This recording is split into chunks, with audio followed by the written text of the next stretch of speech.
हरियाणा में 2 रोज़ पहले जो है सरकार ने बजट पेश किया है। ये बजट कैसा रहा है, कृषि और किसानों के लिए कैसा है और अन्य मुद्दों को लेकर आज हम बात करेंगे कृषि मंत्री जेपी दलाल से। सर, क्या कहेंगे, 2 रोज़ पहले जो बजट आया, किसानों को और खासकर कृषि को क्या मिला उसमें? शानदार, बहुत ही शानदार बजट हमारे मुख्यमंत्री मनोहर लाल जी, जो वित्त मंत्री भी हैं, उन्होंने दिया है। और आप देखेंगे कि पिछले 6-7 साल में हरियाणा का कृषि बजट कई गुना हो गया है। हरियाणा का मछली का बजट, हरियाणा का पशुपालन का बजट, हरियाणा का नहरों का बजट, और उसी का परिणाम है कि हरियाणा में किसानों का उत्पादन बढ़ रहा है, जहाँ एमएसपी पे फसलें खरीद हो रही हैं, किसानों की आमदनी बढ़ रही है। इसी पिछली एक फसल का जो बीमा और मुआवजा मिला है, जो 1000 करोड़ रुपए के आसपास बीमा कंपनियों से हरियाणा के किसानों को मिला है, और 561 करोड़ रुपए खराबे का पैसा, 1501 करोड़ रुपए किसानों की सहायता के लिए जो जाएगा।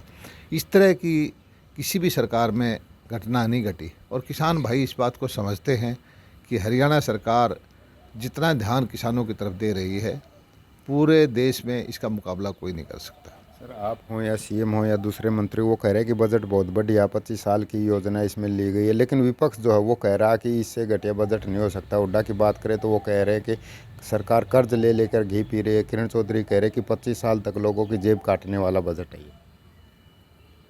उनको कर्ज दिखाई देता है, उनको पर कैपिटा इनकम दिखाई नहीं देती, उनको हमारी जीडीपी दिखाई नहीं देती। हरियाणा का कितना तेज़ गति से विकास हो रहा है, हाईवे बन रहे हैं, इंफ्रास्ट्रक्चर का काम हो रहा है, किसानों की आमदनी बढ़ रही है, शहरों में विकास हो रहा है, बिजली के सुधार हो रहा है, ये दिखाई नहीं देता।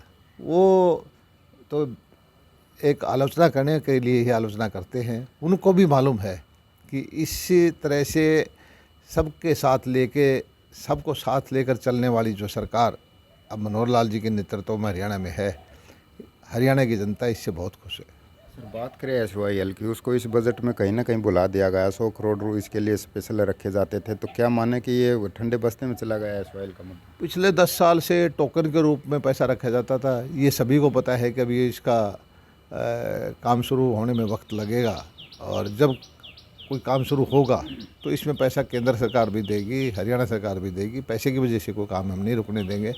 और एसवाईएल का मुद्दा तो हमने बड़े ज़ोर शोर से पिछले साल उठाया था, जिसमें ये कांग्रेस के नेता कहने लगे कि भाईचारा ना तोड़ो। तो लोग बैठे थे, किसान भाई बैठे थे, कहते हैं कि एसवाईएल का तो हम बाद में संभाल लेंगे चीज़ें, अभी जो है किसान कृषि कानून पर ही चर्चा होने दो। तो ये लोग जो है किसानों के हित में काम नहीं करते। पैसे की वजह से हरियाणा का कोई भी प्रोजेक्ट हम रुकने नहीं देंगे। सर, बात करें अगर प्राकृतिक खेती की, सरकार उस पर भी जोर दे रही है। एक कार्यक्रम भी आयोजित किया गया था जो सबसे पहले था, 10 को पहले ये पहल शुरू होनी चाहिए थी, तो किस प्रकार की पहल है और किसानों को कैसे फ़ायदा मिलेगा इससे? देखिए, इस सभी दुनिया जानती है कि आजकल हम प्रोडक्शन में कम नहीं हैं, और अत्यधिक पेस्टिसाइड, अत्यधिक फर्टिलाइजर डालने से हमारी दरा ख़राब हो गई, हमारा जो प्रोडक्ट है वो भी ख़राब हो गया है, हमारी सब्जियां, फल सब जहर से भरी पड़ी है, कैंसर की बीमारी फैल गई है। तो आने वाले वक्त में अगर इसको हमने ध्यान नहीं दिया तो बहुत बर्बादी हो जाएगी। इसलिए हमने प्राकृतिक कृषि के लिए एक अलग विभाग बनाया है, और बहुत तेज़ गति से हम इसमें काम करेंगे, और अच्छे उत्पाद के लिए किसानों को प्रेरित करेंगे, जिससे जहर मुक्त खेती हो और अच्छा उत्पाद हो, और लोगों की सेहत का भी ध्यान हो, किसान को अच्छा भाव भी मिले, और उसको किसी तरह की घाटा भी ना हो। ये थे कृषि मंत्री जेपी दलाल, जिन्होंने कहा कि ये बजट जो है खासकर कृषि और किसानों के लिए खास है, और जो विपक्ष आरोप लगा रहा है उन आरोपों को निराधार बताते हुए आम जन के हित में इस बजट को बताया। इसके साथ ही उन्होंने जो है विपक्ष के आरोपों पर पलटवार भी किया है और कहा कि विपक्ष को सिर्फ कर्जा दिखाई देता है, विकास हरियाणा का दिखाई नहीं देता है, और उन्होंने प्राकृतिक खेती पर भी जोर दिया है। अब ऐसे में किसके सत्ता पक्ष या विपक्ष के जो दावे हैं उनमें कितना दम है, ये जनता को तय करना है। हरियाणा तक के लिए भिवानी से कैमरा पर्सन अमन कुमार के साथ जगबीर घनघस।